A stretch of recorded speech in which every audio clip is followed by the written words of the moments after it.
Hello दोस्तों, स्वागत है आपका हमारे चैनल पर। ये कहानी मेरे नौकर और मेरी है। मेरा नौकर काफी शर्मिला और इज्जतदार लग रहा था। इस वजह से मैं अपने नौकर से बेफिक्र हो गई थी, लेकिन मैं कुछ दिन और उसका इम्तिहान लेना चाहती थी। इसलिए हर दिन मैं अच्छे अच्छे कपड़े पहना करती थी। कभी ड्राइंग रूम में उसे अपने पास बैठा लेती थी।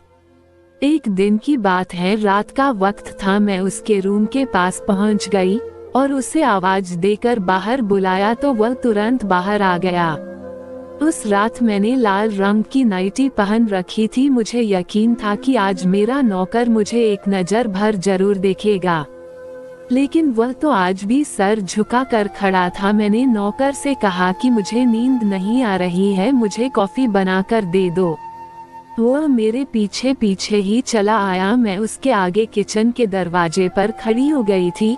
मेरे बाल पूरी तरह खुले हुए थे और मेरी नजरें नौकर पर जमी हुई थी। उसने काफी बनाकर मुझे दे दी और वापस अपने कमरे में चला गया। उसके इस अंदाज से मैं पूरी तरह चौंक गई थी कि मेरी चढ़ती जवानी को वह एक बार नजर उठाकर सही से भी नहीं देख रहा था। शायद उसको पता चल गया था कि मैं उसका इम्तिहान ले रही हूँ और वो उस इम्तिहान में पास होना चाहता था, क्योंकि मैं इतनी ज्यादा खूबसूरत थी। मुझे जो भी एक बार देख ले वह अपनी पलकें झपकना भूल जाता था। एक शाम मैं काले रंग का खूबसूरत सा गाउन पहने और बालों को खोलकर पूरी तरह से तैयार हो गई थी। मैंने अपने नौकर को बुलाया, फिर वह सर को झुककर कमरे में आ गया। मैंने कहा, मेरे सिर में बहुत दर्द है, थोड़ा मेरा सिर को दबा दो। वह मेरे करीब आकर बैठ गया और अपने हाथों से मेरा सिर दबाने लगा। मैं दिल ही दिल सोच रही थी कि आज इम्तिहान खत्म हो गया है। मेरा नौकर बहुत ही अच्छा शख्स है और अब मुझे आजमाने की कोई जरूरत नहीं है। लेकिन अचानक मेरे नौकर ने कुछ ऐसा किया कि मेरे होश उड़ गए।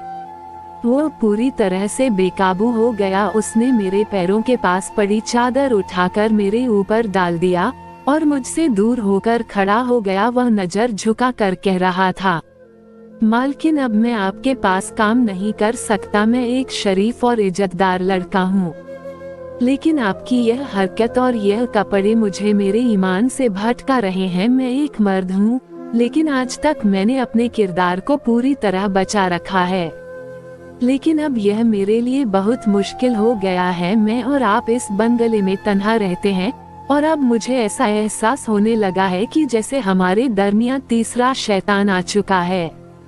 लेकिन अभी तक तो मैं अपने पर काबू रखा है, लेकिन अगर किसी दिन मैं अपने पर काबू ना कर पाया तो कहीं गजब ना हो जाए जिससे मैं आपसे नजरें ना मिला सकूं।